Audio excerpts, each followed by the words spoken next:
Abonnez-vous massivement sur Aïcha Okoko Network. Qu'est-ce que le message clé peut-être européen, peut-être tout dans le monde internet, hein, tout dans le monde que likambo to kosala sikoyo to retrouver to bakati biso kuna bato bakati to yebi bango te bato ba diffuser to ngala komanga okutala ka boye na komi en ndenge nini tu comprends déjà qu'est-ce que le message neti ya mboka tokena parce que Congo lelo to na makambo ebele Maman Aïcha Okoko, merci pour le message.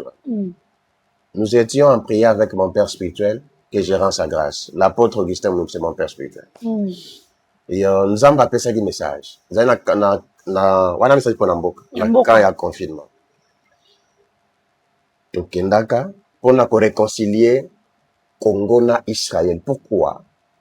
C'est parce que Mobutu de son vivant, Azwa Kamboka a dédié à la Primakouria. Ok. Et puis, elle a déclaré malédiction à l'objet à laquelle Israël m'a fait. Mais la Bible dit, Oya ko laquelle Israël, Oya ko simba Israël, a simbi na propice à l'Israël. C'est pourquoi le pays n'allait pas bien. Abonnez-vous massivement sur Aïcha Okoko Network. On a eu à prier. On a parlé du peuple. On a pas à confinement. Na confinement. To soit qui 6 drapeaux, il y a Israël. 6 drapeaux, il y a RDC. Moi, n'a 10 serviteurs et mon père spirituel sur place. N'a représenté un chef de l'État. N'a 2 pigeons, je me rappelle. N'a 2 pigeons. C'était à minuit, to Sambeli, to 8 pigeons, to Bakiliko. Maman, il y a pigeon et qui est banate. Parce que c'était une directive avec to Sambeli na parler du peuple, to ko Sambeli wapi na kananga pe na ba ville mususu. Après un temps to kenda. Lelo réconciliation israélienne. Mais bato baye bakate, quels sont les gens qui ont prié pour ça? Abonnez-vous massivement sur Aïcha Okoko Network. Tu peux savoir un message belé. Il y a une femme, Madame Elombe Bonnet. Ils allaient en 2025. C'était le 4 mars 2025. Nous avons appelé ça un message clair et net. Tout le monde qui m'a beaucoup ya bato ezo benda benai, ezo sima sima. Nous avons balobi, il faut que ça me la ponaye. Soka alindimi to sambe la ponaye te akende pas pasteur naye, a sambe la ponaye. Message comme la qui. Papa, je vous rappelle, on a pris sa directive, après quelques mois après, Elombe a couffé. Abonnez-vous massivement sur Aïcha Okoko Network. Surtout quand tu es artiste, tout le monde peut dire ça. Nous devons, et puis nous avons appelé ça directive. Il faut d'abord aller prier aussi. Qu'on semble la peine à parler du peuple à minuit pour 5 minutes. Maman Aïcha, au moins, parler du peuple, il y a beaucoup de choses qui se font. Oh mon Allah. Il y a beaucoup de choses qui se font. Il y a beaucoup de choses qui se font. Il y a beaucoup de saliments. Et on peut remarquer que il faut qu'on s'ambe la peau na yango. Mais tout s'ambe la tête. So, beaucoup fait bien, beaucoup fait bien. Artiste et comédien. Ouais. Abonnez-vous massivement sur Aïcha Okoko Network. La comédien va la mine.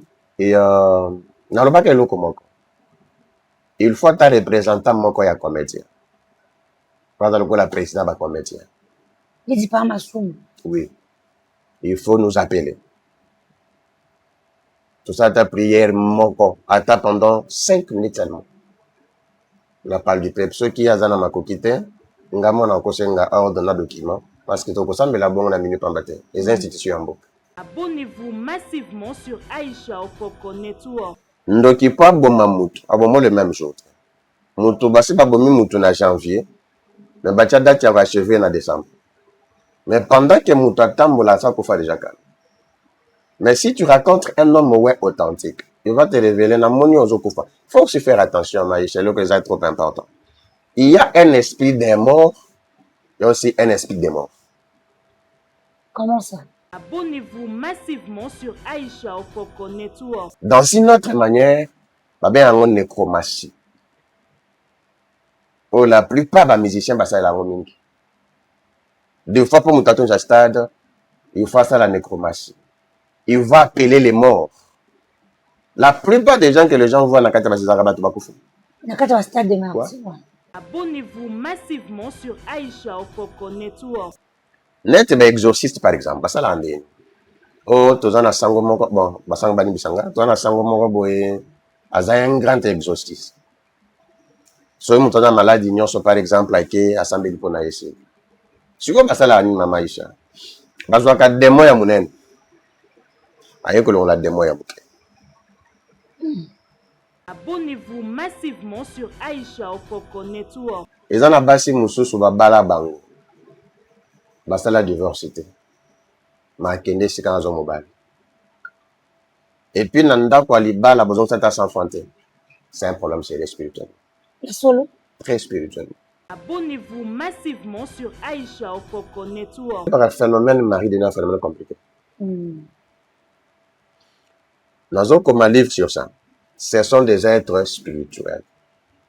Mais qui prennent les corps dans le moment il y a acte. Moi si à cause de la moisi, na ye quoi apparaître dans les autres il y a moisi le la mobile. Je m'en viens. Na moment oyo izaka na karishika moko yo kenya kalaboye. Oui. Maman Bokilo azokoma mari de nuit ya mwasi ya mwana na ye. Abonnez-vous massivement sur Aïcha Okoko Network. Na la famille mona yambaka bayanzi. Basi baboti bana 4 na mobile na ye. Mais babandi kobika. Ceux qui balali à chaque fois mobali pa akomi na se. Nde mobali atana sa ibate. Asutu mobali atana se. Bake plus loin. Nzoto ya mobali influence te. Mais soki mobali akeli banda za mobali. Aye na ndako na ye ana su mobali te. Soka lali na mwasi na mbeto. Vous se rendre compte na tongo mobali akiti na se. Manya te na se yebani te. Cette histoire lelo est créée par un divorce. Abonnez-vous massivement sur Aïcha Okoko Network. Derrière tout acte, il y a un esprit. Marie Denis Soko est dans nzoto ya mutu. Et l'eau quand il a détruire la vie à battre. Au remarque, il y a un mutu musus des fois, maman Aïcha a joué sida dans la mobilité.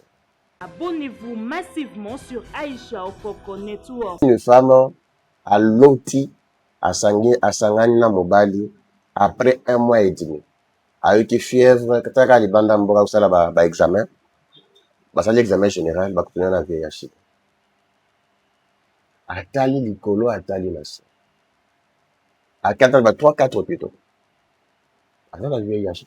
Babi nana mobali abimina ite. Tanga benga effectivement na kolota na ye mobali ya buto apesi maladie. C'est un effet qui est spirituel. Bato ebele mama Aisha misale sala te zaka po bandoki ya famille na bango te. Parce que visitation ya mari de nuit na vie ya moto. De 1, foyer za Ndumba. Donc eza pas tellement kazandumba te, eza molimo ya destruction. Abonnez-vous massivement sur Aïcha Okoko Network.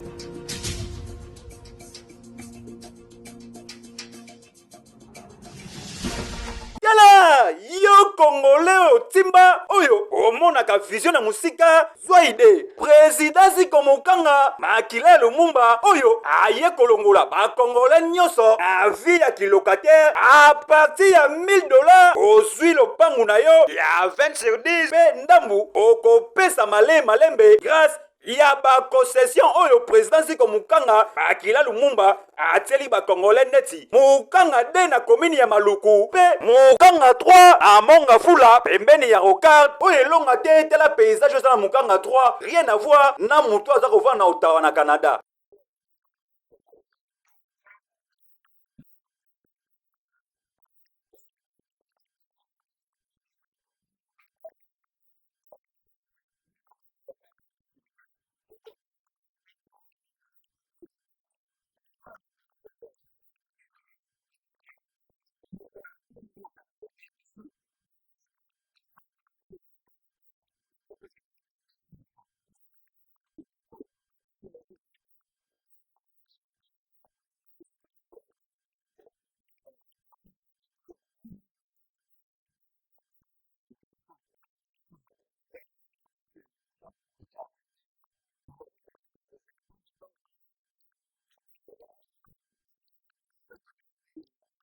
oyo elongo te bandeko na ngai kokamwa président sika mokanga toujours na susi ya koyede bakongolais atieli bango mpe bamaziba ya mbisi oyo azobokola bangolo ziko mungusu mpe monganza ziko mpona koliesa bakongolais oyo nyonso bakosomba mapangu na bahectare na ye na baconcession na ye welela ndeko kendaka deja na babiro nyonso ya président ziko mokanga makili ya lumumba oyo ezwami bongo na avenue victoire na quartier kauka na commune ya kalamu to mpe benga biso na banimero oyo ekei oui. Mbote mbote mbote mbote ba champion ya monde entier bokotala biso partout hein la pesi bino mbote mingi bino ba bolingaka biso tous les jours bino ba kolakisa biso penza merci na ba félicitations boko féliciter biso tous les jours on a équipe costaud ya AON pona kosala bino ba émission oboko sepela penza tous les jours merci na ba champion ceux qui pour s'abonner te to kosenga na penza avec toute humiliation ou ya penza ko s'abonner na kata chaîne YouTube biso AON Aisha Okoko Network. Tu bengi bino ba champion, ba to bataka biso, tu bengi ba champion na ba champion. Ceux qui peuvent comme champion te, en tout cas s'il te plaît, yako comme champion, aux équipes ba longi, équipe ba champion. Donc ngamo ba champion, longi. Donc yo pe yaka ko s'abonner massivement na AON na bete biso la AON oza patron na biso, to zape na AON détente, AON Network des patrons. Abote biso AON détente, abote biso AON business. Ezaka biso. Donc, tu sais, il est vraiment beau s'abonner massivement. Les autres, on a invité mon nene maintenant, oh, Azali, mon Kolo, CEO, on a une appréciation. Voilà. Donc, étant là qu'il y a bon, oui, on a moi qui nous a hein, mais quand on a collé un autre, plus de 129 000 abonnés au Bavandi. Vous allez découvrir sous ma lembe. Makasi. La chaîne Nabino Aïcha Kokonga Bosalanga Confiance. C'est un adorateur de Christ, hein. Il y a un adorateur de Christ. Aza moi, Nzambe. Aza pe, moins bien Zambi, tu vois. Aza pe moins bien Zambi. Donc, à autre kenelo na barema, hein. Barema, révélation. Trop, de la penza. Oyo to ya binase wana nyonso ebima yo moto kotala biso za penza benya kotika se présenter malamu et puis balandela biso ya awa na pesi mbote mosai na nkolo Mbote, merci beaucoup Mama Aisha Okoko. Nzambe na bango ya kende vraiment kopambola. Amen. Moi c'est un privilège ya vendre ensemble en plateau na yo. Merci beaucoup. On a peine à profiter de cette occasion d'appel champion. Champion, on s'est intégré directement le coup là champion. Merci beaucoup. Et la PC Batunion au balinganga de partout au monde. Vous s'intégrer pe na kati ya bana balongi le kolanga pe na côté champion. Amen. Et à tous mes enfants qui me suivent partout au monde, le kola papa comme champion vous également vous le devenir. Pour moi c'est un privilège et un honneur. Voilà, on s'est présenté malamu oui c'est sur l'église ezali wapi mais yebisa no ba champion bazamo ba songisongi. Merci beaucoup. Moi c'est le révérend prophète Steve Okoka. Nous allons représenter le Galia Mission mondiale pour la libération des âmes, Cité de la Grâce. Par la grâce du Seigneur, nous avons un peu na ville et belé. Mais ici, quartier général, ils ont la commune à Lemba. Avenue Lemba Terminus, avenue Makongo 146. À Makongo. Et tout ça peut na Kolwezi, tout ça peut na Bombashi. Par la grâce du Seigneur, ceux qui nous ont sepeli, tout ça la peine na Belgique, tout qui nous la église moko par la grâce du Seigneur. Peut-être le sang maï chez Kopisami. Amen. Parce que dans peu de temps on serait là. Les lois n'aient pas pambola moutonio sur Hollande. Amen. Merci beaucoup. Nabi ki boaza vraiment béni. Yo pe ki mambango kende ko s'abonner massivement pour aux angate ce que loka ki to koti bozi notification ba moko tali yo ko pa ki kone ba champion et le mo makasi zawana. Lilo to kotonda nini, lilo to ko zala béni na nini. Nabi ki branche, yo zala fond me belé mais l'autre ko vendre. Merci beaucoup. Le les émissions chrétiennes. Voilà. La ligne tout s'il vous plaît. Avant. Dieu de grâce, merci. C'est toi le maître des temps et des circonstances. C'est toi qui as permis à Adonai qu'on se réunisse en ces lieux. Sois devant nous un Dieu puissant. Derrière notre protecteur et soutien. J'anéantis tout esprit qui ne veut pas confesser ta seigneurie. Dans le nom suprême de Jésus-Christ, nous t'avons ainsi prié. Amen. Amen. Merci beaucoup, Mama Aisha Okoko. Ah ouais, je suis très heureux. Et pour le blesser, la spiritualité, c'est la délivrance. Voilà. Pourquoi nous voudrions parler de ça? Maman Aïcha, la plupart des gens, basambelaka Nzambe par exemple. Bazosambela Nzambe pratiquement tous les jours. Des fois tellement que bato alibanda mingi te bazala na misala mingi. Moi nous montons la pasteur na par exemple ou de la prière. Mais il y a un petit problème, Maman Aïcha. Au moment où on a février, avant tout comme le 30, avant tout comme le février, tout le 31 décembre, au bas chrétien nyos, bakendaka ko rendre Nzambe grâce, ndenge Nzamba batili bango. Mais il y a un petit problème. On peut remarquer bato bako dédié année à prospérité, année à élévation, année à mariage, année à. Mais vous allez vous rendre compte que Mouton le baki année à mariage, année c'est de ma balité. Mouton sali par exemple a dédié vraiment année à prospérité, moi ça pauvre. Mouton le binzambe année au pesanga ta mwana moko. Mais tu présent, Mouton a comme la bannion bébé, les mois n'a pas été. Mais la question qu'on va se poser, Maman Aïcha, est-ce que réellement, Nzambe Moutou a kosi ou bien Batou Bayuti Malamte? Parce que Nzambe azali Moutou te pour na kokosa, mais azali mwana Moutou te pour na kobongo la malopanaye. Parce que eza te slogan te. Eza par exemple Nzambe apesi Batou message que année ou eza né à traverser par exemple. Mais ce n'est pas la personne qui a dit ce message. Le message est outil ensemble. Si réellement ce message est outil ensemble, il faut se poser la question. Pour tout traverser la gloire, la prospérité, pour atteindre niveau moko propice, quelles sont les directives autour ça là? Oui, et ça n'est la prospérité. Quelles sont les directives où Nzambe na yo apesi biso pour tout koba na la prospérité? Yango comment lokola slogan? Et comment on a une routine, année à mariage. Mais quels sont les préambules? Quelles sont les directives autour de ça là pour la année à mariage? C'est ainsi que vous allez remarquer, Maman Aïcha, la plupart des gens,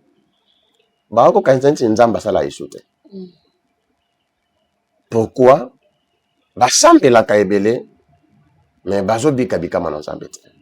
Je vais un peu épingler un truc important pendant que je suis malade. Nous avons 9 planètes. Mais Dieu, par sa grâce, a sali mutu na planète mo bengami Terre. Nzamba ekoloba a joué Satan, a tué na Mercure te, a tué na Mars te, a tué na Jupiter te. Mais le même Terre, ou aza planète o Nzamba te Mama Aïcha tengai, Nzambe pe a joué Satan a tué. Ça veut dire que Satan a commis voisin Yamut.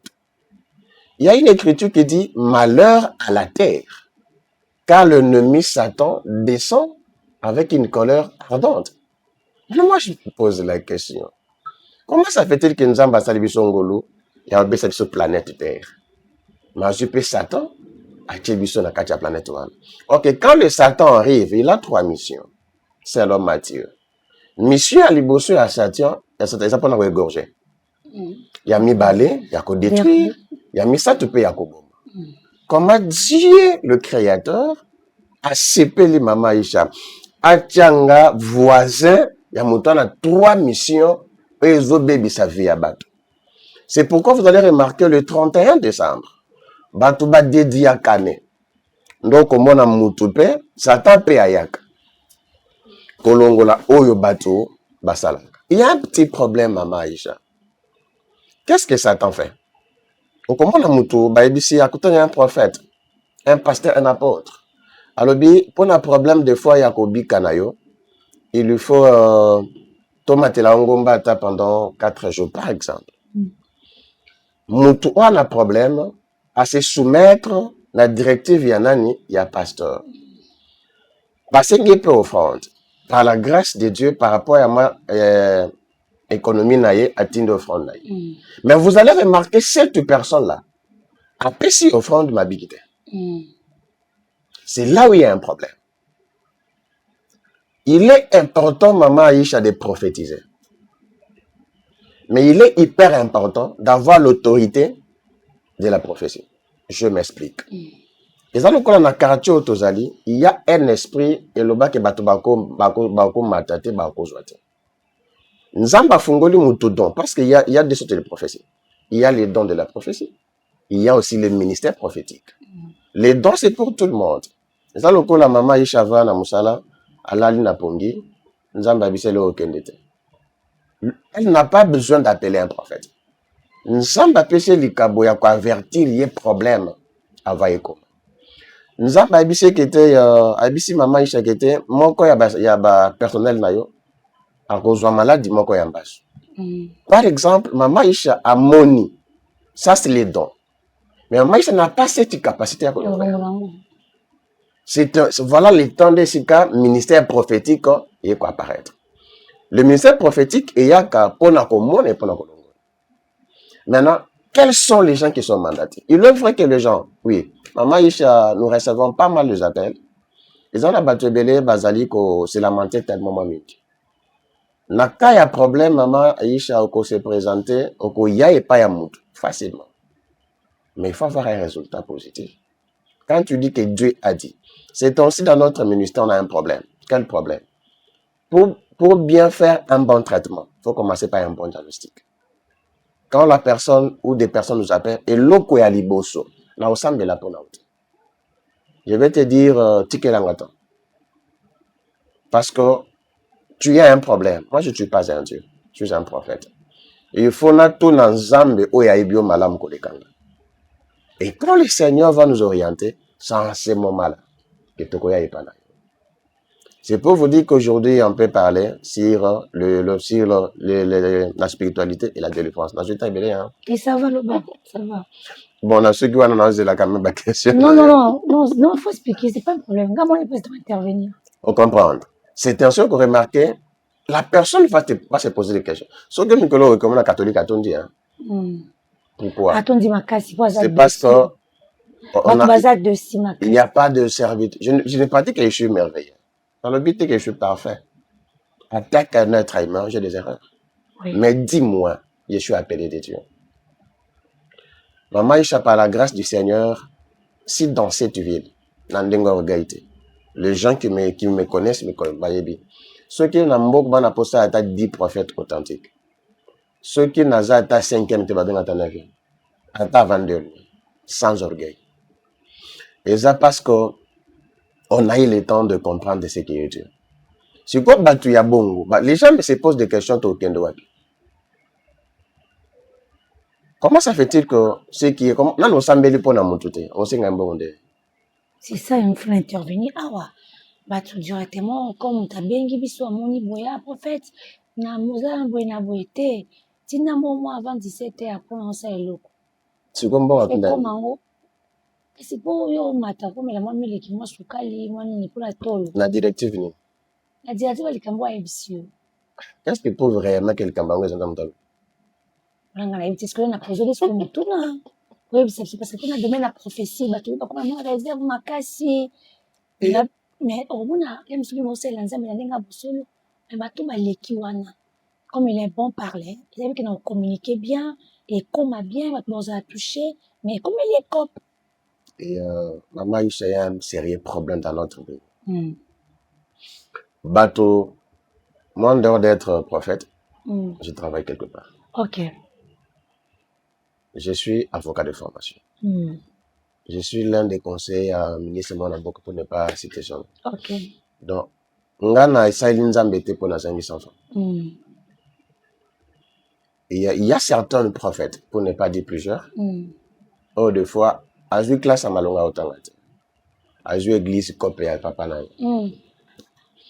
l'endroit le plus facile il y a Kozambon aux églises cause à la pasteur sa responsabilité c'est une très lourde charge maman Isha des fois ils ont un endroit coach clean na yo lali pongi malam mais un appelé ne dort pas pour ça na Isha que maman Isha ko batande maman Isha ko mama malam ndeni parce que ceux qui mutozo lukanzamba pesa ye libala a aussi un nzamba pesa ibana et tant a pesa ibana a pesa nzambe ya boko la bana na tant nzamba ko boko la bana nzambe tangisa bana na tant ba tangisa ba pesa bana nga musala après nzambe balisa bana c'est que dans la vie d'une personne Moutaza na poussé à s'approcher vers Dieu.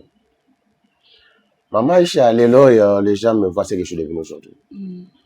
Dans le Bela Batobele, 15 ans passés, 20 ans passés, à Tayo Kovananga Kitoto Vanti. Naibisaka Batoura Pembe Nanga, ce que Moutatuninga prophète au commun de Naibitninga expliqué. Explication exacte. Non, l'explication. Je ne sais pas, na commune de Loboni, je ne sais pas. Il n'y a que la grâce du Seigneur. Brièvement, je dirais aux enfants de Dieu. Balemba Koluka Nzambete. Pesa Nzambe confiance. Les gens peuvent me poser la question, mais Nzambe Tomo n'a pas été. Tu pesa banani confiance. Pourquoi pesa Moussa dans Nzambe confiance? Je vais vous dire quelque chose d'important avant que tu aussi ces missions. Les gens là-bas, tu belé, maman Aïcha.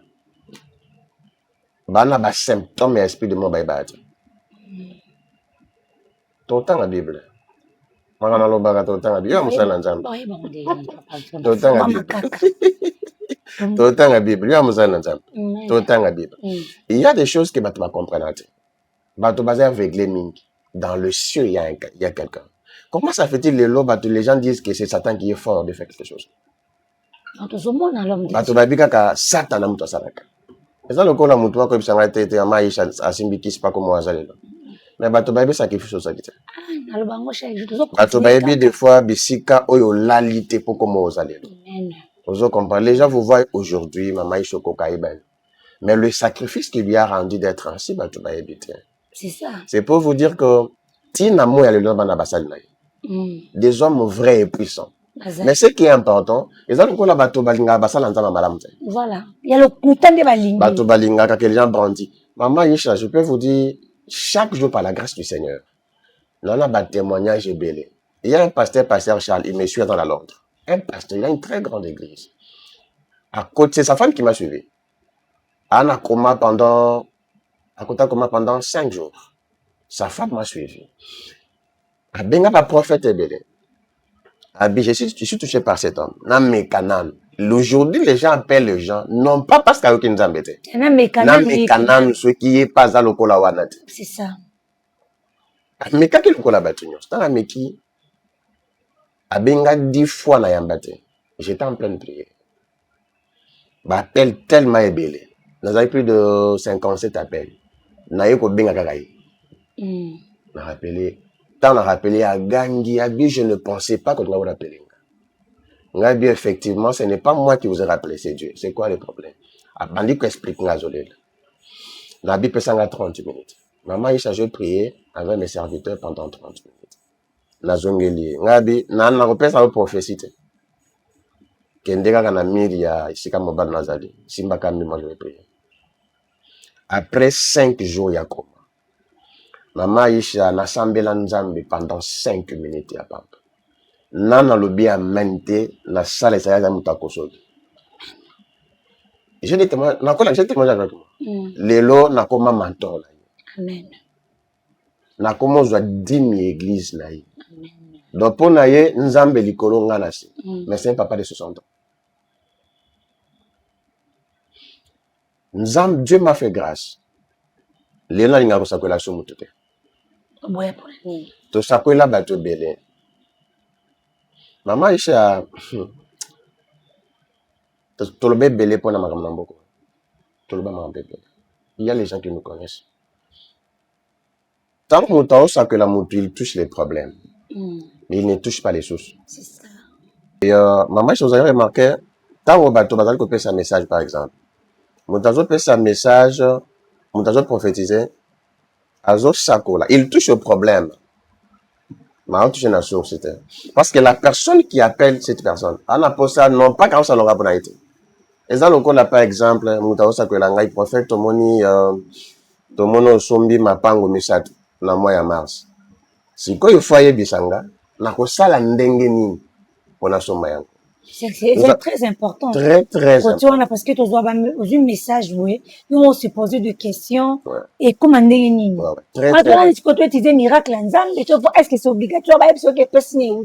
Normalement, maman Isha, Nzamba Kolo bâté sans directive. Ok, on a fait prophétie directive. Dieu ne peut jamais parler sans directive.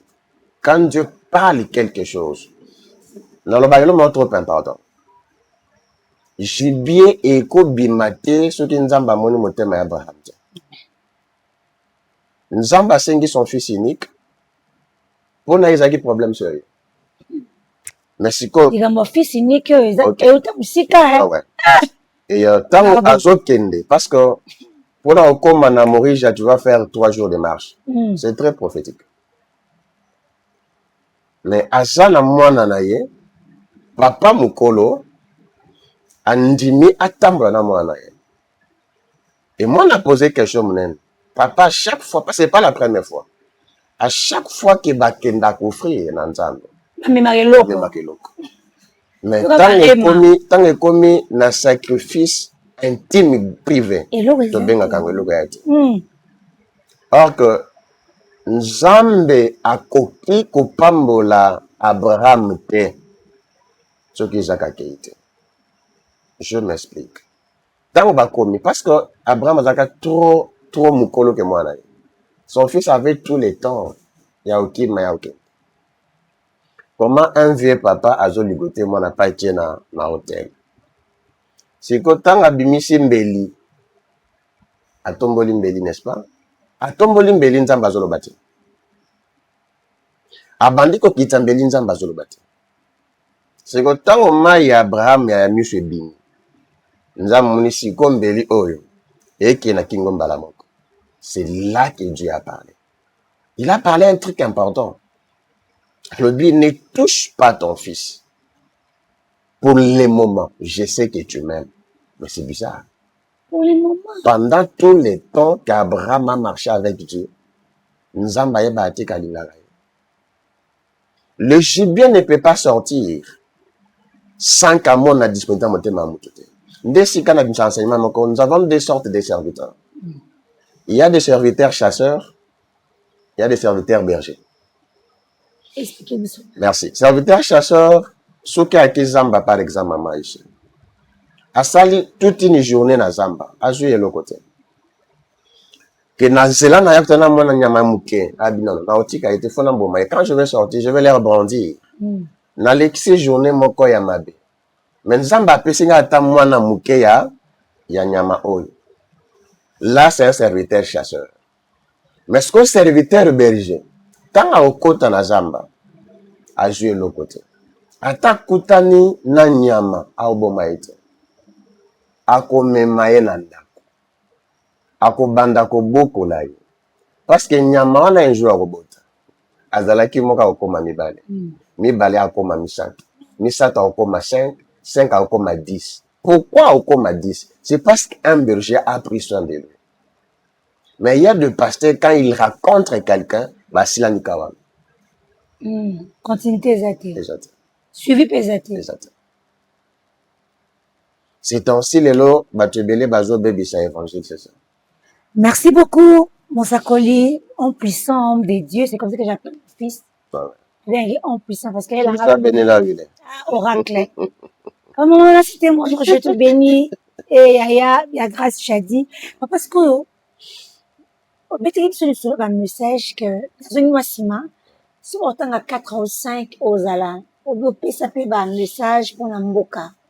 Nangambo na biso ba journaliste nzamba lobate, nangambo ba comédien nzamba lobate, nangambo qu'est-ce que le message clé ou peut-être européen, là tu vas tout dans le monde internet hein, tout dans le monde oyo que likamoto ko sala sikoyo to retrouver bakati biso kuna bato bakati to yebi bango te, bato ba diffuser to ngala komanga okutala ka boy. Na combien ndenge nini? Tu comprends déjà. Qu'est-ce que le message neti ya mboka? Parce que Congo les autres on makambo mbele.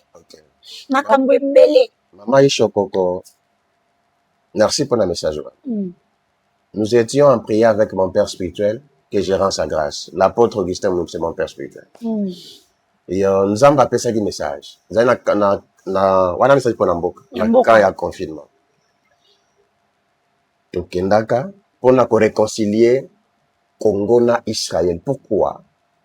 C'est parce que Mobutu de son vivant, Azwa Kamboka a dédié à la primakuria. Ok. Et puis, elle a déclaré malédiction à l'objet. à laquelle Israël m'a fait.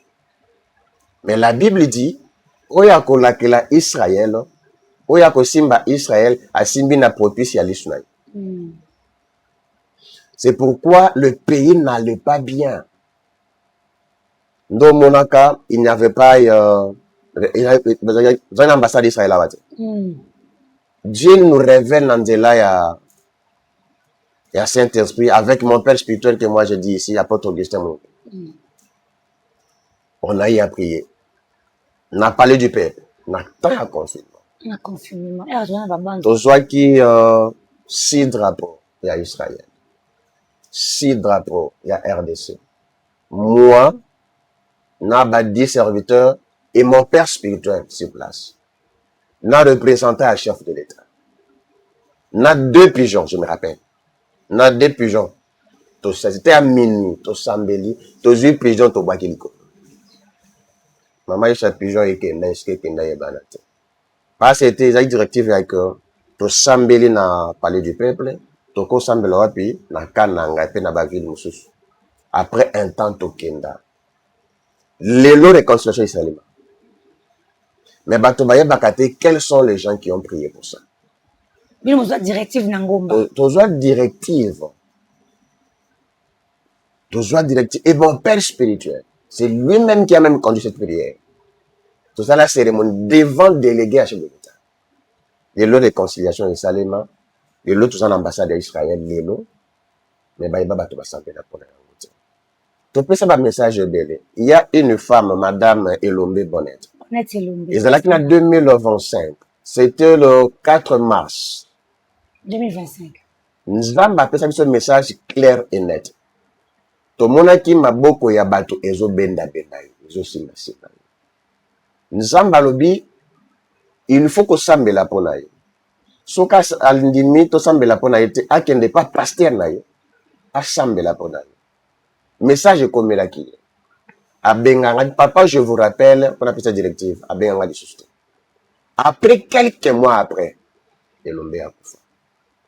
Et tant on appelle ça message dans le groupe Ebele. Et tant on a kufa, bazongi selanga plusieurs, le même message on appelle ça, bazongi selanga Ebele.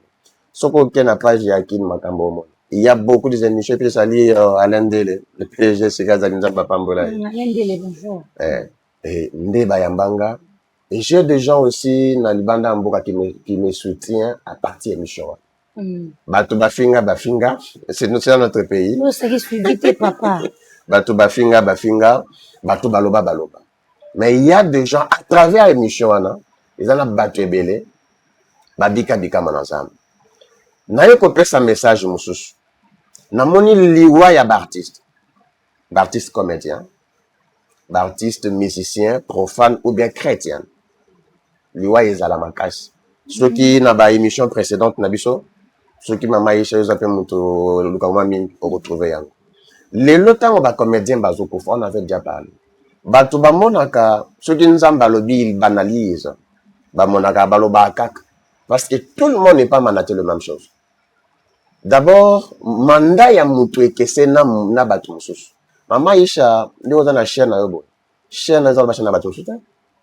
On crée une différence. Okay. C'est une chaîne, mais qui a une autre partie. Mais l'apôtre Paul dit ceci. Nous sommes tous appelés apôtres. Mais moi, je suis un apôtre mis à part. Nous sommes tous appelés des prophètes, mais on n'a pas le même mandat, on n'a pas les mêmes missions.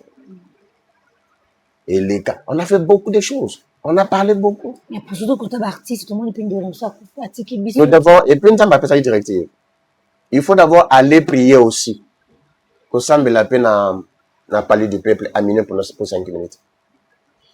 Maman Isha, au moins parler du peuple, il y a beaucoup de choses qui se font. Il parler du peuple. Oh mon Allah. Il y a beaucoup de choses qui se font. Il y a beaucoup de choses qui se font. Il y a beaucoup de saliments. Et on peut remarquer que il faut qu'on s'ambe la peau. On met tout s'ambe la tête. Beaucoup fait bien, beaucoup fait bien. Artiste et comédien. Ouais, n'a artiste et musicien, beaucoup fait bien. Tu veux côté comédien, 12 ans de comme ça, Tika Kibiso, Caroline Kende Kubota, aboti na ye mpe bien hémorragie esematiki bana papa na ye Donc, paix à son âme et puis nous sommes du cœur avec sa famille. Mais il faut ressembler ensemble. Maman Isha, les lots, tous à Kinshasa, tous en Congo, bah, tu as bien l'importance de la société. Tant que tu as des bandes en boucle, il faut que comment les gens nous reçoivent. Les Congolais, il y a Bango, bah, déjà. Voilà. Il y a Bafayande, bah, Simbagamiki. Ce que vous avez qui varie en mais l'État, chef de l'État, peut s'arrêter quelque chose. Ce que vous avez qui attaque sénégalaise. Mais pendant qu'on a Congolais, c'est déjà, pourquoi Bissot va avoir l'importance militaire. Mais nous avons la voix de Dieu. Nous avons Mungongo et Nzambe. Mais nous autres, ça, tout le monde a bébé, Maman Aïcha. On a beaucoup parlé. On a beaucoup parlé. C'est pourquoi la ligne a proposé des soutiens. Mais la comédie va la mine. Et, dans le bac, il il faut être représentant, mon coya comédien. Pas dans le coup, la présidente va comédien. Il dit pas ma somme. Oui. Il faut nous appeler. Tout ça, ta prière, mon corps, attends pendant 5 minutes seulement. On parle du peuple. Ceux qui ont un makokite, nga mon encore c'est nga ordre na document parce que tout ça mais la bonne la minute en bataille. Les institutions en boucle. Donc accorder biso yango, tout ça mais pour pendant 5 minutes. On a ma comédien. Et vous allez remarquer que ba ko fait ça. Liwa est un effet naturel. Mais liwa o ba o tin na neto boye. Nous autres indiens, Satan crée à capsule, à ça crée à circonstance. Maman, ça tu vas remarquer, ndoki pas bon mamutu, abomo le même jour. Mutu basi pas bon mutu na janvier, mais bacha date ya va achever na décembre. Mais pendant que mutu atambola ça pour faire déjà calme. Mais si tu racontes un homme ouais authentique, il va te révéler na moni ozokufa. Faut aussi faire attention, Maïcha, que c'est trop important. Il y a un esprit des morts, il y a aussi un esprit des morts. Comment ça? Eza na molimo ya mutu ya kokufa na molimo ya kufa. Dans une autre manière, babe yango nécromancie. Oh, la plupart des musiciens basa la mingi. Deux fois pour mutaton ja stade, il faut ça la nécromancie. Il va appeler les morts. La plupart des gens que les gens voient na kata basizaka batu bakufa. Na kata stade de martyr. Ok, pour Batouba, c'est pourquoi il y a des dégâts qui se font. Il y a des dégâts qui se font pendant, avant, pendant et après. Au moins, Batouba qui est dans le stade, il a profité. Mais après un temps, Batouba profite. Au moins, Batouba avant, Batouba profite. Pendant, Batouba profite. Après, Batouba profite. Maintenant, il y a des choses qui m'arrivent beaucoup dans mon esprit pour parler aux autres. C'est compliqué. Net mais exorciste par exemple, ça l'a dit. Oh, tous en a sango moko bon, basang bani bisanga, tous en a sango moko boye, aza un grand exorciste. So mu tona maladie nyonso par exemple ake assemblée pour na yesi. Siko basala ni mama Aisha. Bazwa ka démon ya munene. Aye ko la démon ya muke. Siko batu ya bongo, aobika après 6 mois inani. Après un temps, la même maladie est une chose. Ceux qui nous ont mis pourquoi maladie est une chose? Parce que ça a duré. Des mois, oh, et dans l'ongolo, mais l'ongolo est libéré. Et ils ont périodiquement un moment pour prier. Donc, la délivrance, c'est rendre quelqu'un libre. C'est ça la délivrance. La délivrance, c'est rendre quelqu'un libre. Comment? En fait, la délivrance en soi est un processus qui ne se fait pas à la hâte. Mais Dieu aussi a sa manière de faire les choses. Nzamba ko pambola mutu lelo. Akopamba mutu lobby. Je vais aussi dire aux gens, parce que lelo, par exemple, son mutabeyi musa na nzamba bi sur place kaza nzamba. Non, non. Il y a certaines maladies qui prennent le temps. Ça peut prendre 5 jours. Ça peut prendre une semaine. Ça peut prendre un mois. Mais lelo, les chrétiens disent, par exemple, nabika lelo. Non, non. Il y a des maladies par la grâce, Maman Aisha, à Kobikalelo. Il y a certaines maladies qui doivent prendre une semaine. Et ça, le coup, la mouton attend la rater pendant 2 ans. Ce gars attend la tombe normal même jour. Il faut qu'il nous et au fur et à mesure, voilà. C'est ça la défense. C'est ça la défense. Un exact processus. Un grand processus. Et comment quelqu'un a se senti que je suis délivrée? Très bien. Pour Moutamier Bakaza délivré. Parce que, Maman Isha, c'est une bonne question. Comment ça fait-il payer Moutako et Bagavina Ngetambula Malam? C'est par des signes. Maman Isha dépôt Tambolaka, au moment par exemple, pendant un mois, sur 5 000 $. Mon money, un mois, il est qui à 10 000 $, à 100 $ au soutien.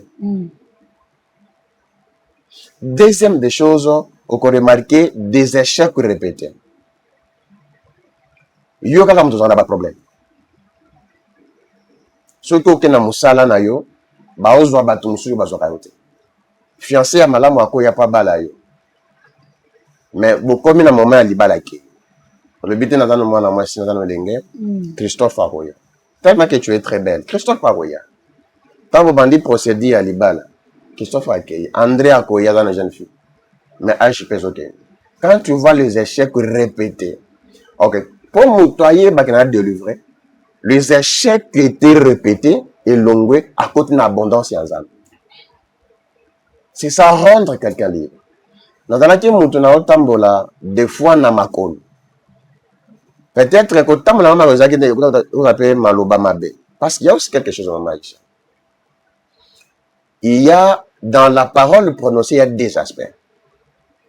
Il y a, bon, c'est quoi aussi la parole? Il faut l'expliquer pour toi comprendre. Il y a la bénédiction et la malédiction. Parce que la bénédiction, c'est une bonne parole prononcée dans la vie d'une personne. Maintenant, la malédiction, c'est une mauvaise parole prononcée dans la vie d'une personne. La plupart des bateaux, par exemple, baza ko bikate parce que baza bato yamate. Bazali ko vina bango ezobe bate parce que bangonde bato babse mabe. Peut-être abimi na kati ya famille o balake la kai mabe par exemple. Exemple typique. Papa André Moko quelconque, papa Oyaye a sacrifié étoile ya bala pourquoi? Pour comme ministre. Et tant que comme ministre, bana bakoli. Vous avez remarqué? Moi, na koli azama ila zwa musalate.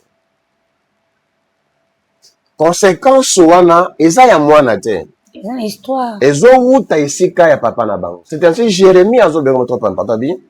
Batata na biso baliaka manga. Na biso bana mine kominga. Na salaka exégèse dans cette pensée. Munoko ya mutu mususu. Na minunga ya mutu mususu. Dans une autre manière, l'aspect où il y a délivrance, on parle d'un lien.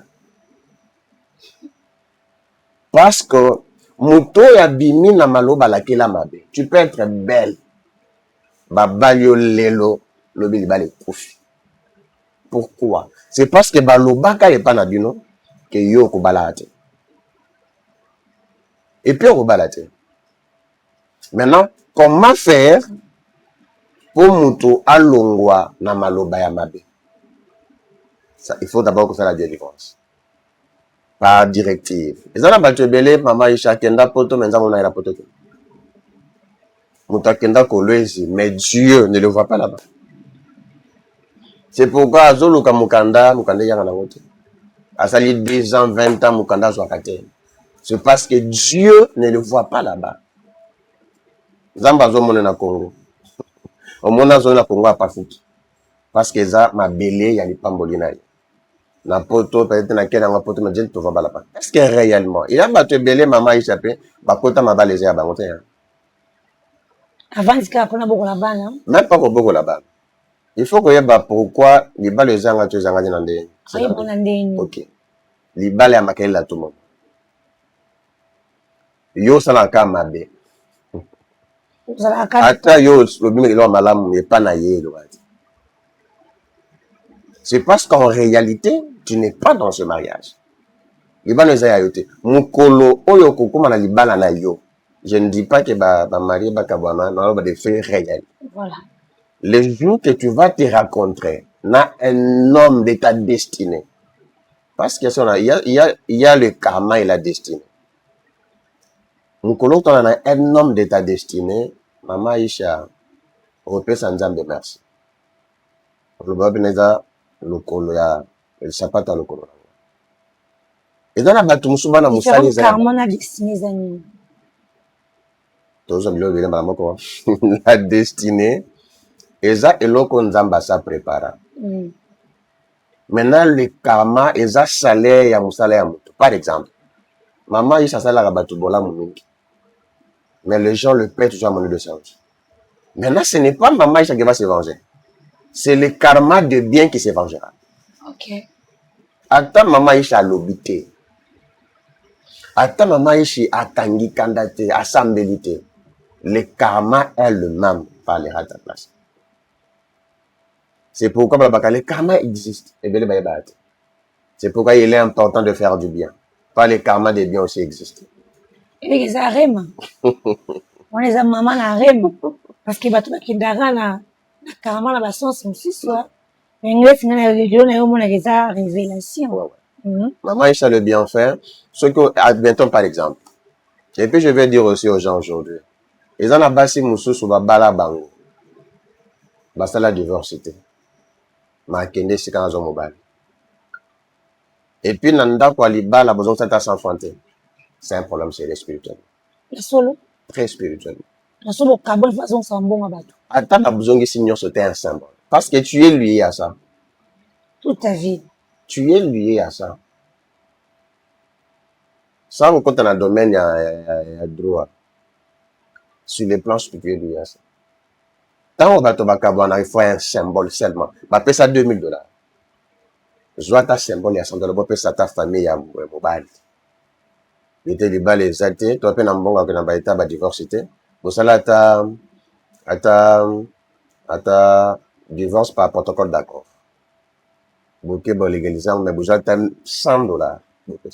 Et il suffit ta mobile, on a $100. Tant que vous savez que tu es un bon gars, papa, oui, je vois ta maille. Le fait qu'Azuka $100 ici, dans le cas là, c'est délié spirituellement. Pendant tes athées, cette femme n'aura pas la paix dans sa vie. Ils ont la mobile, ils ont la basse. Bon, ils ont mis la basse, mobile, parce que c'est l'homme qui épouse, c'est pas la femme qui épouse. Batebele subissent beaucoup de histoires comme ça. Ok. Au moment où tu as le ce cas, je n'ai pas à comprendre. Tant vous avez un mobile, parce que tant mobile a versé d'autres, les entre deux familles. Dans une autre manière, entre deux esprits. Parce que bilo a bilo à côté, ils ont glissé. Ils ont bilo à côté. Parce que ma cache aux églises, Nzambe qui est là, mais dans la circonstance, on ne parle pas de Dieu, on parle du coutume. Quand nous parlons des coutumes, nous parlons des onayés, bakoko. Tu sais que, ils ont encore la, et bazoba la maman nangai, tu peux t'attendre à maman Adrienne par exemple. Ba osenge bilo ko ya coutume ma ishate. Non. Mais pourquoi pas Yabango? Bango se référer na bamboka na bango. Automatiquement, il y a des esprits, des osanga. Si vous avez physiquement, mais spirituellement. Mais là, quand on a ma casse, on a battu sous à bord, si on a battu 4, 5, 6 bannes. Atiki. Akinaï. Maintenant, on a un problème là-bas. Et mon bali. La botisi moi si 4 bandes. 5 bandes, 6. À Bali. À Botita, dans la Soukuna. Voilà, ça bandi konyo quoi. Voilà, qu'on souffrait, qu'on souffrait, il y a cause de mobile. Ok. Dans le cas sous examen, problème, mais ça y a banate. Et ça, problème, il y a les balles. Parce que dans les cas sous examen, ce n'est pas la femme qui va plaire. Au monument, nous sommes bon, je vais ouvrir une parenthèse. Ah, maman, je vais ouvrir une parenthèse. Là, je vais par un phénomène, Marie de un phénomène compliqué. Nous avons comme un livre sur ça. Ce sont des êtres spirituels, mais qui prennent le corps dans le moment où il y a acte. Moi, si à cause de la moitié, mais il y a quoi apparaître dans les autres, il y a moi si le corps la mobile. Je m'en viens. Dans le moment où ils avaient un karishika, ils avaient kalaboye. Oui. Maman Bokilo, azo comme mari de nuit, ya moi si ya moi nanaye. Azo là dans autres ya mobali pour à déflorer pour abimanaye. Automatiquement, c'est une femme qui a porté un corps au moment de l'acte. Maintenant, si koyo mari to femme de nuit, Parce qu'il y a plusieurs femmes de nuit. Il y a des maris de nuit qui viennent famille, na kati ya famille. J'en veux un exemple. Ils ont la coutume, ils ont la école au monde, il y a ba kintu, comment on dit? Bayanzi. Bayanzi par exemple, bani bisanga, na za batebelia bayanzi na sambela pona bango. Mais soko zo kendo bala mwasi nikolo wana mama Aisha. Bana noko na bango mo bo so pesi mwasi bilo fo ba pesa paye biloko. Za noko zo bala basi mibale. Mais quand cette histoire n'est pas respectée, dans la famille mona yambaka bayanzi. Basi baboti bana 4 na mobile.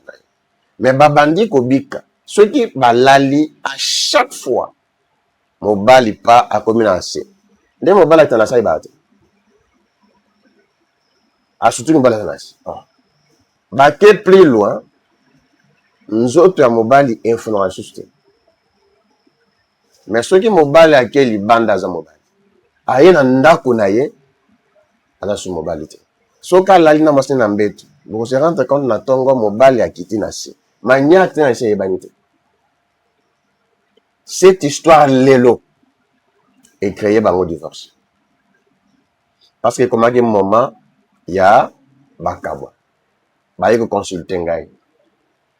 Na bengi famille ya papa, na bengi famille ya mama. Na esi bango tala ezo eza boye. Na ebisi bango ni. Bozwa si maputa. Boke na ndako ya noko na ye. Ata bokuta mutu te. Bozwa maputa wana bopesa mwasi ya noko wana. Ke mikolo leke bele, toye kopesa maputa. Tala sika directive est important. Bato bazo bika vie ya mabe, mais directive fungoli vina ba. Et tant que bazui maputa batie, tango baozonga na butu na ndako na zongi mobile. C'est question seulement de savoir ni ne salaka que muto azobika bolam nzambete. Parce que derrière tout acte maman Aisha ya un esprit. Si vous remarquez, Marie de nous mususu à côté na vie ya mutu. Ya mwana mwasi. OK. Maman Aisha derrière tout acte il y a un esprit. Voilà. Marie de nous soko na nzoto ya mutu. Et l'autre alibuso ya ko détruire ba vie ya batu. Vous remarquez, il y a mutu mususu des fois maman Aisha azui sida na za moboluta. Et ana foyer mususu timie za la ate. Obi pona nini? Po Marie de nuit assistant na kachanda kwa. Marie de nuit elle a une maladie. Elle a une maladie. J'ai une femme à Loti à Sangani na Mobali après 1 mois et demi. Avec une fièvre, quand elle banda mbora usala ba examen. Ba sali examen général ba kutana na VIH. Atali likolo atali nasi. À 4 ba 3-4 hôpitaux. Ana na VIH. Babi nana mobile na bibina ite. Tanga benga effectivement na kolota na ye mobile ya buto apesi maladie. C'est un effet qui est spirituel. Batu belé mama Aisha misale sala tezara po bandoki ya famille na bango. Parce que visitation ya Marie de nuit na vie ya mutu. De 1 fois ça Ndumba. Donc eza pas tellement kazandumba te, eza molimo ya destruction. OK. OK. Maintenant molimo ya destruction qui viennent na voie sexuelle. Ah mais on même musique. Maman tu vas remarquer que la plupart ya batebele vivent na bango dans la sexe. S'il y a quelque chose à préserver, s'il y a quelque chose à bien garder, c'est le sexe. Moutako kufa na sexe. Moutako beba vie na mobile. Dans le bagage comme moko ya mutuya. Parce que pourquoi il y a du no balo dans l'époque maman Aisha Muluba kwa bala moisi dans la vierge. Moseka. Et ce genre de femmes, ce sont des femmes trop importantes. Trop importantes. C'est pourquoi en Israël, sont cause vierge de moi c'est pourquoi tu vas remarquer sur ma scie, il y a aucun moisi. Il devait. Mais il y a aussi un principe à faire. La vierge, on va dire. On se passe. Na mosusu bazali. tobo bakobebele bapesi Mosusu bazali, baza penza, bazali. Bazi mais mboka ngo eza obe mais basu bazali. baza Dans les cas, il y a des exceptions. Bazali. Je vous dis vrai. d'accord Je vous dis vrai. Na yebi moko mosusu, na yebi belé. tobo Et bah protocole nange belé baza ba vierge. ah Dans le domaine spirituel mosusu. Bon on eza mkoto yambanga mosusu. Parce que makambe real dessin baza belé vraiment. babenyo baza Baza belé. Baza belé. Faut comprendre maman Maïcha. C'est pour vous dire que j'en viens pour dire ceci. Et puis baranda kamibali ba faiblesse seulement. ok Au moins na mobali azasu mobali. Ce n'est pas qu'il a connu plusieurs femmes to infection. boso utakotinye moko na confondeur prière mais esprit ekende foka aleka différence C'est une bonne question. Et d'abord la prière c'est quoi? La prière c'est une conversation entre l'homme et son Dieu. Et il y a aussi la puissance de la prière. Il y a aussi ce qu'on appelle la prière intense. Il y a la prière autoritaire. Il y a la prière de réclamation. Il y a plusieurs sortes de prières. Maintenant, si on a envoyé battre, on a problème, on a la prière. Parce qu'il y a plusieurs prières. Prière au Moutarosa, là, il est important. Sinon, on ne peut pas s'embêter mais il y a des gens qui sont mandatés. Ceux qui le par exemple, Maman Aïcha, que Moussora Sambeli Nzambe, Amoni Lobiku, Batuba Nzambe l'église. Nzambe appelle 5 ministères de combattre. Maintenant, ce sont dans les 5 ministères, il y a des apôtres vrais. Il y a des pasteurs vrais, des prophètes vrais, authentiques dans notre pays. Mais tellement que infiltré, communique. Et je dis à toutes les personnes qui nous suivent, la chaîne qui toque ma cache autosali, kobange l'autre. Dans le cieux, il y a quelqu'un. Il y a des gens qui ont dit peut-être est-ce qu'il y a obika les choses. Est-ce qu'il y a vu n'anga échanger les choses pour na bengi ba milliards de prophètes. Na meli ba mai forminos. Na sukoli ba mungu forminos. Tu sais ça problème ni. Eza lokola ngai prophète mutu amona sambeli mutu pona mai mutu abiki. Prophète on n'a pas joué que était na sambeli pona mai mutu obika. Non non. Balobaka, moi j'ai été mandaté pour ça. Quand tu polycopies ça, c'est un problème. C'est un problème. L'onction de Dieu brise les jours. Ce n'est pas la capacité d'être prophète, c'est l'onction de Dieu qui brise cette histoire. Et puis, pour n'avoir pas de à onction, ils ont passé. Non, peut-être attaquer quelques signes seulement. Comment reconnaître un oint de Dieu? Mouto a effacé. Premier principe, un homme qui est effacé. Deuxième, un homme qui a dans la bolingo à Bandi.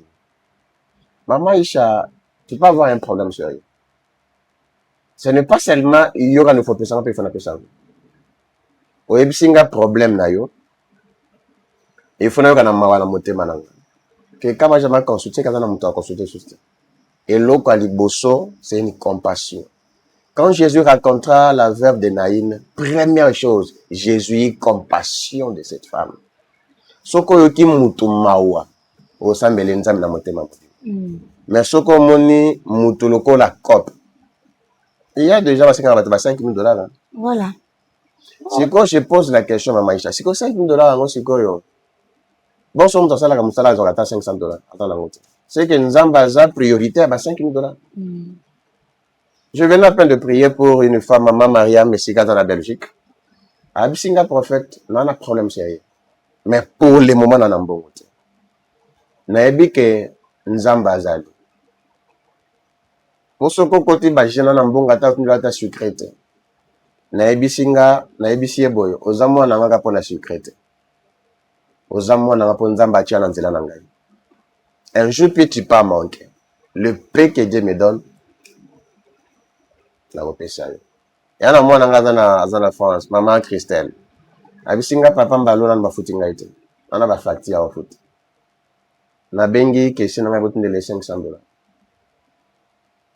Ce n'est pas que ton angwe belete. Na moi 50 fois nzamba pesa abiso. Il faut le partager avec les enfants de Dieu. D'abord, ce n'est pas seulement ceux qui sont ensemble pour maman chaleur comme un tas de députés par exemple. c'est moi qui ai bénéficié. Les lois ont peut-être Moutupam, les lois comme ministre. Maman, je sais les lois sur la Bengata. Parce que à cause de rappeler si kana outina. Voilà. To outine loko te loko mne loko. Na ko ya na bureau sana toke. Salle prière. La salle de la prière. Et puis on consomme la paix mutu kache on a sengiota. Amen. Ce qui est important, c'est qu'on doit priorité problème ya mutu. Voilà. Voilà. Mutu na suka poto sisa. Awa maître spirituel bazo déranger bino. Parce que belé bazo faire croire na ba na nzambe qu'il y a pas un Dieu, il faut tout qu'il y ait ma pratique wana na beaucoup ko to zonga na beaucoup na mukuse pe. C'est quoi il faut que tout na rabango. Ce qui nous ambassala la kate. Nous avons nini ya bango asalaka par exemple. Dans le baquet le plusieurs fois maïs. Pourquoi les gens acceptent une créature mais refusent le créateur? Psaume 68 et lobby, vous êtes de Dieu mais vous mourrez comme des hommes. On lobby le mot trop important ici lobby. Ngai soki na lobby loko.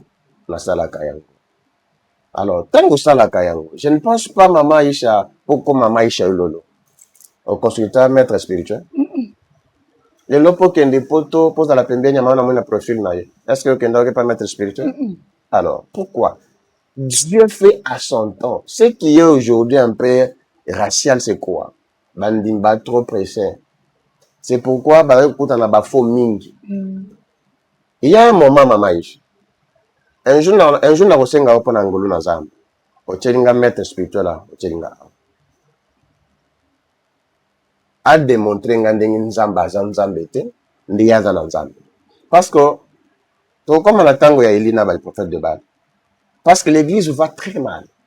Le lo bato ba komo sa confiance na ba maître spirituel, na ba nganga ke na basa na nzambe. C'est qu'il faut poser la question. J'ai suivi, bon, pour ne pas citer, j'ai suivi quand la chaîne Moutouma Zolo Mangabé, a maîtrisé ma maman Zolo Bati. Prochainement, on a répondre. Je suis théologien de formation. Ok. Bilo Kalobi est là, Désigné. T'es dans l'ingana simbe le te parce que pas gambé bébé. T'es tout à moi idée. Aïe. Kalobi bilo ke belé à l'obaki ako kende makambo ya Mobutu. Nathalie Boeti. Maman Aïcha, avec le temps. Dès mon bout, vous avez pire. Le bibelot que belé. Pire le Il y a monde. pas Abba. Oh. J'ai compris. Maman Aïcha. On voit tout le on a la ligne débat contradictoire. Ça va. Il y a que lui nous amène sa connaissance. Moi, j'amène le paix que j'ai. Et puis, on le parle avec les sous-bassements. Il y a l'accent au vrai recherche, il y a l'accent recherche. Après, la recherche, tu as la démonstration sur place. Ou bien, il y a beaucoup de look. Ou bien, il y a pas qui sont tabaizali. Kundama. Tabakundami après 3 jours, tu vas au tabac. Tabac mobimba. Et maman Aïcha, ça va, il y a un problème grave. Dans ce cas, on dit tabata pendant Koromoko, taba aza en bonne santé. Qu'est-ce que Dieu a gagné? Il y a que Moutou, on a la maladie incurable. Vous sambeli abiki. Dieu a gagné parce que comme on a eu, et tout le monde a Amen. Alors, Moutou ni na kobongo la motema après d'abord kundatable. Mais Moutou a kobongo la motema na koyoka malobana zambe. Malobana zambe, ezalaka pona ko changer vie ya Moutou. Maintenant, kokunda taba pe mtabe seku. Mama Aïcha. Ma bama kionis ba komet beli na Kinshasa. Na linga ta mukolo moko. Yo moko na ekipe na yo. Bokata na mama yemu. Bomoni mutu oyo abela ta pendant 2 mois. Oyo abika kate. Ba maître spirituel ba vandi. Ngape na vandi. Toana eloko moko ye abla mwisa mutu wana soka la mwisi nda peche maboka mais soka la mwisi ete se kaza dans le fond soki mutu wana la muki nzamba komisa par cette femme ou cet homme à l'hôpital tout à papa ya bana dès que ndako na ekufi pendant l'hôpital mais soka biki batu papa mbona et nazo lancer appel à batu nyos maman Aïcha toute personne qui a un problème que ça soit malade incurable. Les dons primordiaux, la ministère, c'est le don de la guérison. Ata sokundengo ozaboy. Ozana n'importe quelle maladie. Non, ça, la peau na hauteur. Non, ça, mais la paix belete. Non, ça, mais la pendant 5 minutes. Soko obioki malamute na tiki bible. Non, ça, la peau na hauteur. Je veux seulement prier. Et ceux qui moutoient landinga ao, a un problème à maïcha. Que a benginga bikita benga. Que soka bikite. Voilà, merci beaucoup, hein, merci. Namoni ke Anne, tu dois qu'en parenthèse, n'a biso ba nanzan bo garder ka foi et pas yo sur ma chia, tu comprends que ça, je reste caté. Faut pas les bosser tes portes, ça vraiment. Comme des champions. Amen. Ah, tu es la champion. Molongi. Amen. Champion n'ingala raté. Tout à fait. Azaka, toujours là. T'as la du téléphone à vainqueur. Merci beaucoup, tu comme la souka. Ouais. En tout cas, un coup là, pambolé qui est pépé de vas vraiment béni. Porte ça pour les ponao chaque fois pour yambu kaka. Merci. Ou tout ça maladie. Ou tout problème est qui. Avec comment pour le bas. Et allez comment que déranger que tous les jours devant les gens bazomona aza heureux ou heureuse mais na chambre azolisa soki nalobi bakotonganga soki nalobi bakocritique nga mpasi na nga nakoma kozwa consolation nango nasomba tali eloko namonaka ntango moto wana otali soki otali oyebisa ye naye koyebisa mutu nyonso nzambe alemba mutu te mutu ya mokili akoyemba akolemba nzambe akolemba yo te.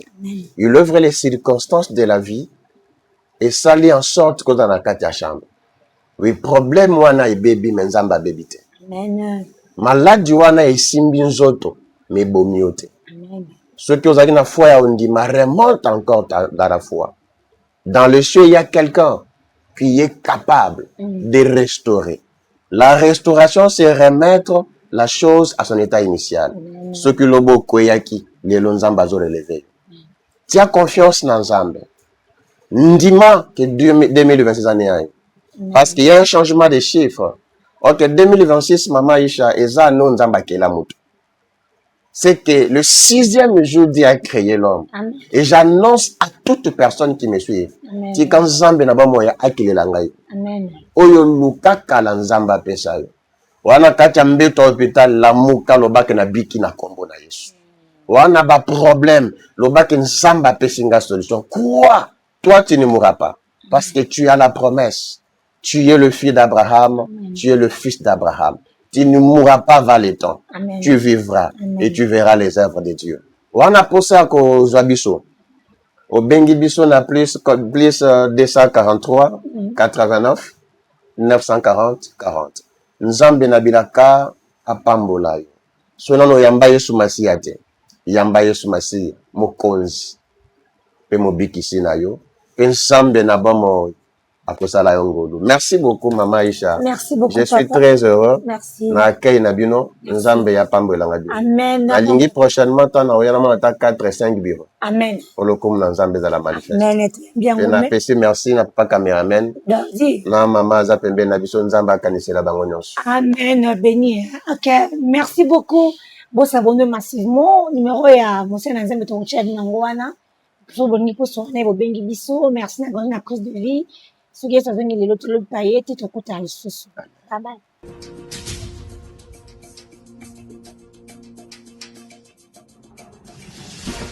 Yala, yo Congolais otimba oyo omonaka vision na musika zwa ide présidence komokanga Makila Lumumba oyo aye kolongola ba Congolais nyonso na vie ya kilocataire à partir ya $1000 ozwi lopangu na yo ya 20/10 pe ndambu okopesa malembe grâce ya ba concession oyo présidence komukanga Makila Lumumba atieli ba Congolais neti mukanga de na commune ya Maluku pe mukanga 3 à Mongafula pembeni ya Rocard oyo elonga te tela paysage oza na mukanga 3 rien à voir na mutu aza kovanda na Ottawa na Canada.